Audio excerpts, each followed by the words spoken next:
BSc प्रथम वर्ष में हम अपना गद्य संग्रह की पुस्तक से जो एकांकी पढ़ रहे हैं उत्सर्ग, उसका यह तीसरा और अंतिम भाग है। और इसके साथ ही बीएससी प्रथम वर्ष के पाठ्यक्रम में जो गद्य संग्रह पुस्तक लगाई गई है उसका भी यह अंतिम पाठ है, अंतिम एकांकी है। ज्ञातव्य रहे कि कोटा विश्वविद्यालय के पाठ्यक्रम में तांबे के कीड़े एकांकी जो भुवनेश्वर के द्वारा लिखी गई, उसके स्थान पर उत्सर्ग एकांकी डॉक्टर राम कुमार वर्मा द्वारा लिखी गई एकांकी लगाई गई है। बीएससी प्रथम वर्ष की सामान्य हिंदी की कक्षा में आज पुनः आप सभी का स्वागत है। मैं डॉक्टर विनीता कौशिक, सह आचार्य हिंदी, जानकी देवी बजाज, राजकीय कन्या महाविद्यालय कोटा।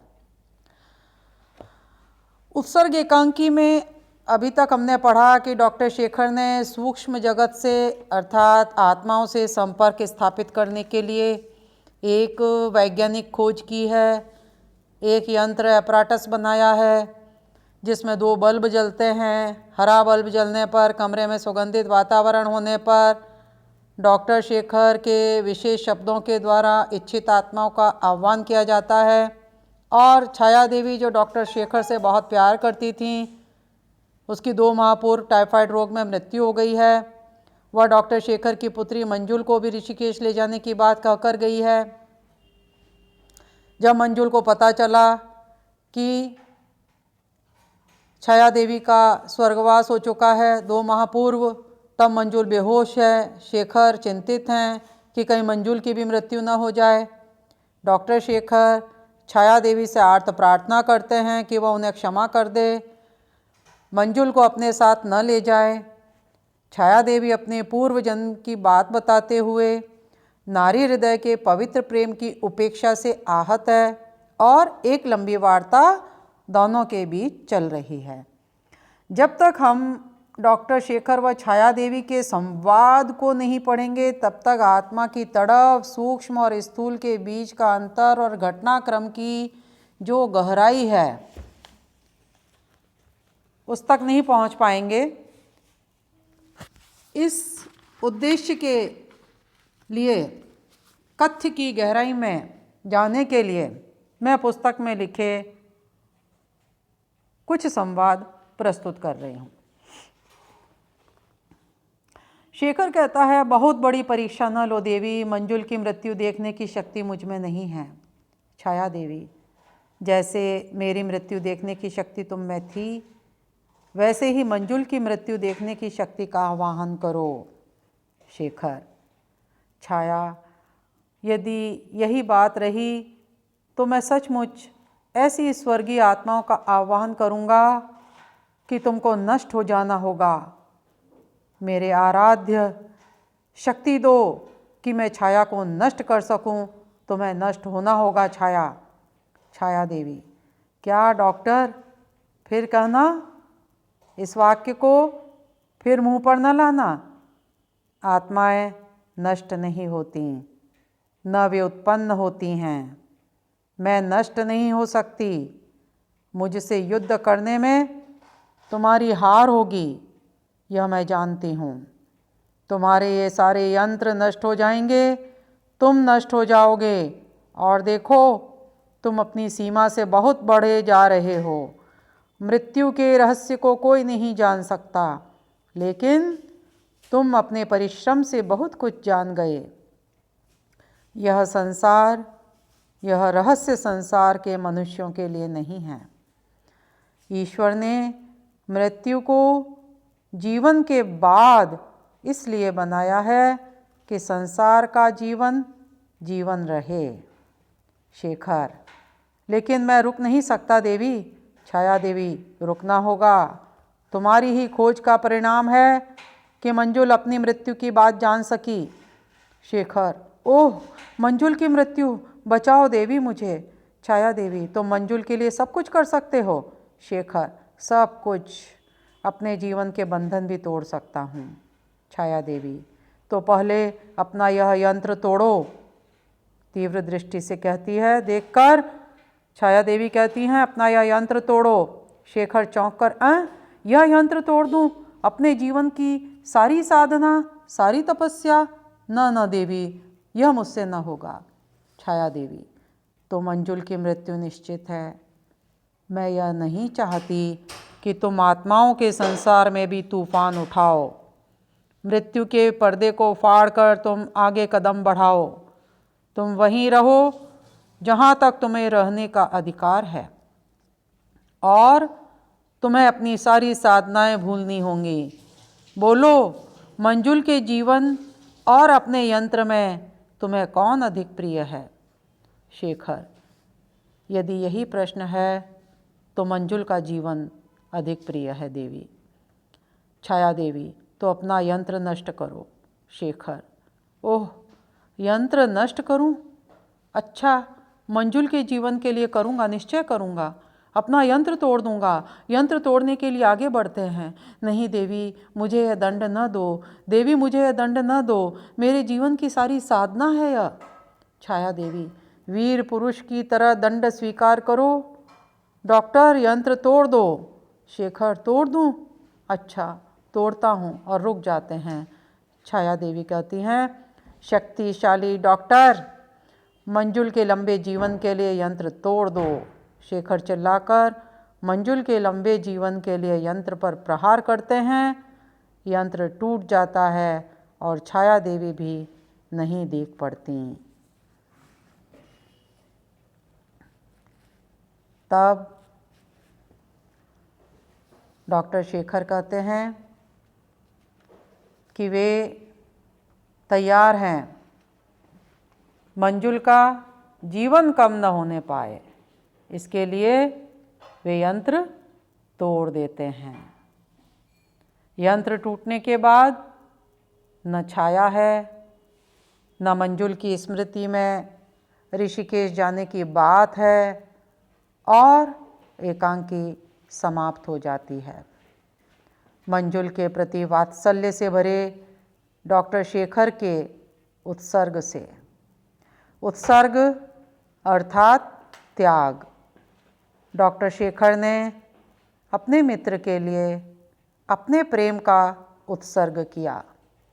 मित्र की बेटी के लिए अपने आविष्कार किए गए यंत्र को नष्ट किया, अपने अनुसंधान को मिटा डाला। यह सब उत्सर्ग है। मृत्यु का सच, मृत्यु के बाद का सच, आत्मा की अमरता, उत्सर्ग की भावना, नारी के प्रेम की गहराई, डॉक्टर शेखर व छाया देवी के चरित्र का विश्लेषण, वार्तालाप शैली, इन सभी बिंदुओं पर कठोपनिषद के नचिकेता के प्रश्न और श्रीमद् भगवद गीता के श्लोक को लेखक के एकांकी से के संदर्भ में देखा जाना चाहिए। श्रीमद् भगवद गीता द्वितीय अध्याय के 23वें श्लोक में हम पढ़ते हैं, नैनम छिन्दन्ति शस्त्राणि नैनम दहति पावकः न चैनम क्लेदयन्त्यापो न शोषयते मारुतः। जहाँ श्री कृष्ण इस श्लोक के माध्यम से अर्जुन को समझाते हैं कि हे अर्जुन, यह आत्मा न तो कभी किसी शस्त्र के द्वारा खंड खंड किया जा सकता है, न अग्नि द्वारा जलाया जा सकता है, न जल द्वारा भिगोया या वायु द्वारा सुखाया जा सकता है। कठोपनिषद में भी नचिकेता इसी प्रकार के प्रश्न पूछते हैं और यही बात श्रीमद् भगवद गीता कहती है कि न जायते म्रियते वा कदाचिन नायं भूत्वा भविता वा न भूयः अजो नित्यः शाश्वतोऽयं पुराणो न हन्यते हन्यमाने शरीरे। आत्मा के लिए किसी भी काल में न तो जन्म है न मृत्यु। वह न तो कभी जन्मा है न जन्म लेता है और न जन्म लेगा। वह अजन्मा, नित्य, शाश्वत तथा पुरातन है। शरीर के मारे जाने पर वह मारा नहीं जाता। ये सारी बातें हमें छाया देवी और डॉक्टर शेखर के संवाद से प्राप्त हो जाती हैं। य एनं वेत्ति हन्तारं यश्चैनं मन्यते हतम् उभौ तौ न विजानयतो नायं हन्ति न हन्यते। जो इस जीवात्मा को मारने वाला समझता है तथा जो इसे मरा हुआ समझता है वे दोनों ही अज्ञानी हैं, क्योंकि आत्मा न तो मरता है और न मारा जाता है। इसी प्रकार कठोपनिषद में पहला, दूसरा और 18वां जो श्लोक है वह भी इसी प्रकार की व्याख्या करता हुआ दिखाई देता है। कभी आप सभी छात्राओं को जो इसे सुन रहे हैं अवकाश मिले, अवसर मिले तो इस प्रकार के प्रश्नों के उत्तर कठोपनिषद के अंदर दिए हैं, श्रीमद् भगवद गीता में दिए हैं, उसे पढ़ने का अवश्य प्रयास करें। तब हम समझ पाएंगे कि मृत्यु का सच क्या है, मृत्यु के बाद का सच क्या है। प्रायः गरुड़ पुराण में भी हम इस प्रकार के प्रश्नों की व्याख्या सुन पाते हैं। तो डॉक्टर राम कुमार वर्मा की उत्सर्ग एकांकी के पीछे संदर्भ में सूक्ष्म शरीर और भौतिक शरीर के बीच की जो स्थिति है, सूक्ष्म शरीर क्या है, भौतिक शरीर क्या है, स्थूल क्या है। स्थूल अर्थात जो दिखाई दे रहा है, जो संसार है, जो हमारा शरीर है, वह सब स्थूल है। लेकिन हमारी स्थूल शरीर की जो यात्रा है वह सूक्ष्म के लिए होती है। हमारे सभी शास्त्र, उपनिषद, इन सब की चर्चा वेद, उपनिषद, महाभारत, रामायण सभी के अंदर यह सूक्ष्म चर्चा हमें पढ़ने को मिलती है। हम अपनी यात्रा में स्थूल से सूक्ष्म की ओर बढ़ते हैं, न कि सूक्ष्म से स्थूल की ओर। अतः भक्ति काल के भी जो संत कवि हैं, भक्त कवि हैं, उन सभी के रहस्यवाद को जब हम पढ़ते हैं तब भी हमें सूक्ष्म और स्थूल इनकी यात्रा के बारे में जानकारी मिलती है। यहाँ पर संदर्भ इसी प्रकार का था। अतः छाया देवी, डॉक्टर शेखर, उनका नौकर सुधीर और असिस्टेंट विनय, मंजुल, इन 4-5 पात्रों के बीच एपराटस के मध्य घूमती हुई जो घटना है, जो वार्ता है, जो कथोपकथन शैली है उसमें यह एकांकी पूर्ण होती है। निश्चय ही एकांकी में लेखक राम कुमार वर्मा ने उत्सर्ग की जो भावना है उसे महत्ता दी है और किस प्रकार से शेखर ने अपने मित्र भाव का निर्वहन करते हुए अपने प्रेम को उत्सर्ग कर दिया है, किस प्रकार अपने वात्सल्य की रक्षा के लिए, मंजुल की रक्षा के लिए अपने आविष्कार किए यंत्र को तोड़ दिया है। यह सब उत्सर्ग है। यहीं पर यह पाठ्यक्रम में दिया गया गद्य भाग समाप्त होता है।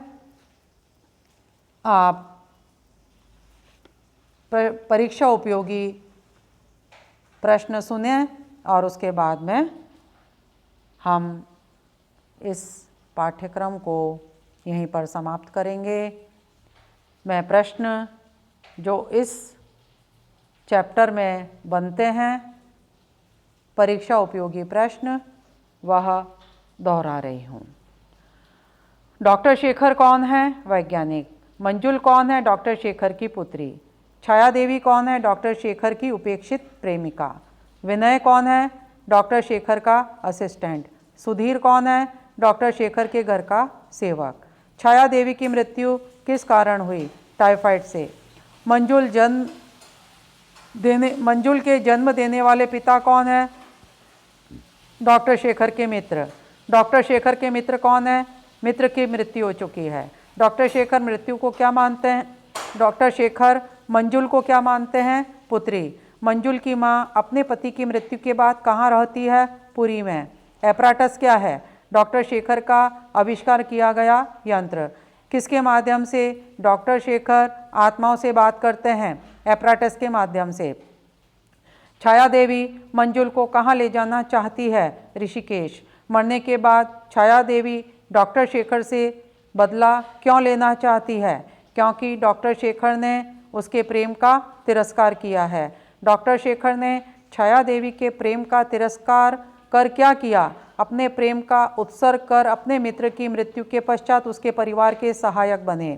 डॉक्टर शेखर क्या डॉक्टर शेखर ने अपने मित्र की मृत्यु के पश्चात उनकी पत्नी से विवाह किया? नहीं। मंजुल के प्रति डॉक्टर शेखर का कौन सा भाव है? वात्सल्य भाव। डॉक्टर शेखर किसकी खोज में लगे हैं? मृत्यु के बाद की दुनिया को जानने की।